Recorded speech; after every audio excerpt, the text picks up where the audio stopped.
Okay, today we're going to learn about systems of government, and there are three that we're going to learn about today: Confederal, unitary, and federal.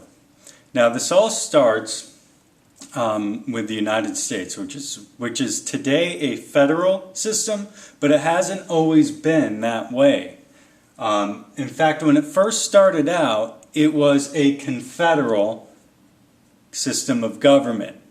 And a confederal system is a state or regional government, has most of the power. It features a weak central government, and the central government is run by the state. And as you can see it right here, you have a small central government, and you have the much larger state or regional governments. And these arrows are showing how the regional governments are controlling the central government. An example of this is the Articles of Confederation, where the states, the 13 states, controlled the central government of the Articles of Confederation.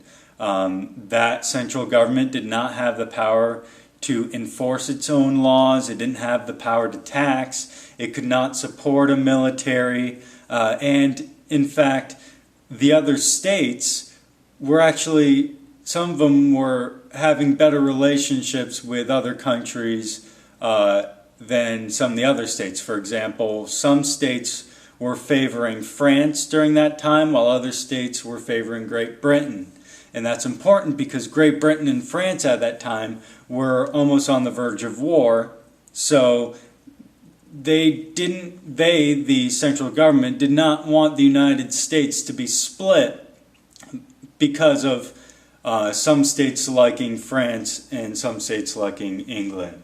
And this was a big issue. It did not work, as we learned earlier, and we ended up doing away with it. But the question then came about is which government, what system of government should we have? And one group of people called the Federalists, they decided to change the Articles of Confederation altogether.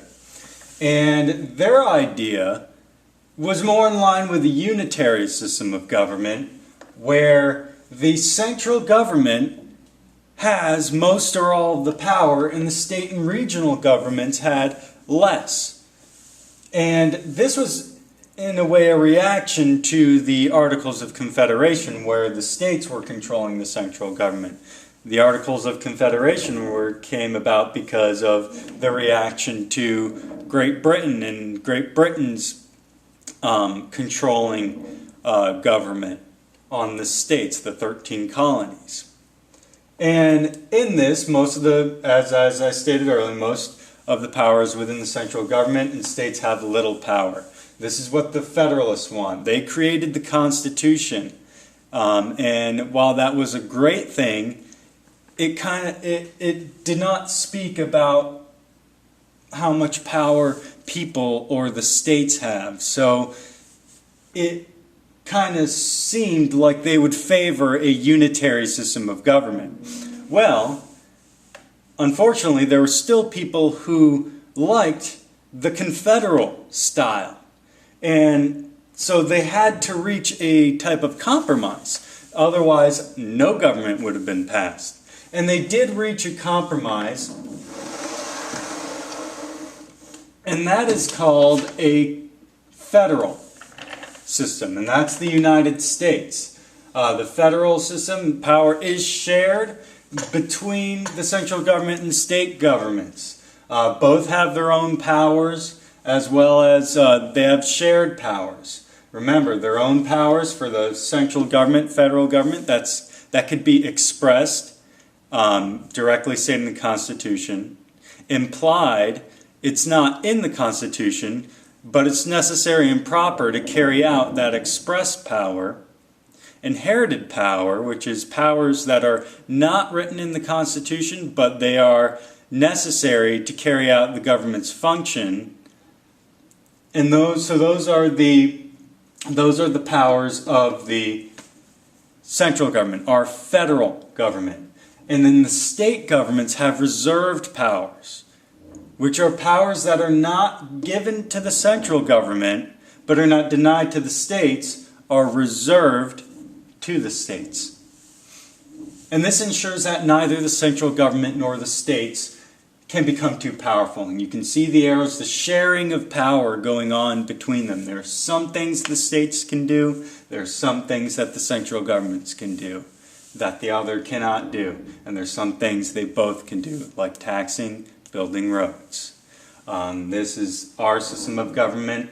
For the unitary, that was more the Federalists, and more of the central governments. Under Confederal, that was an example of anti-Federalists, our Articles of Confederation, and when the South broke away in the Civil War, they called themselves the Confederate State of America, and that was a confederal system of government. Hence I'm putting emphasis on the confederal, not to be confused with federal. So the three systems of government that we covered today. Confederal. The states have more power than the central government. The central government is weak. Unitary. It's the flip side. Unitary. The central government is much larger and more powerful than the states, and regional governments, those are much smaller. And then the last is federal. Federal is where the central government and the state governments share powers, but they also have some powers that are separate. And if that sounds like federalism, that's because it is federalism. Those are the three systems of governments, guys. I'll see you guys next time.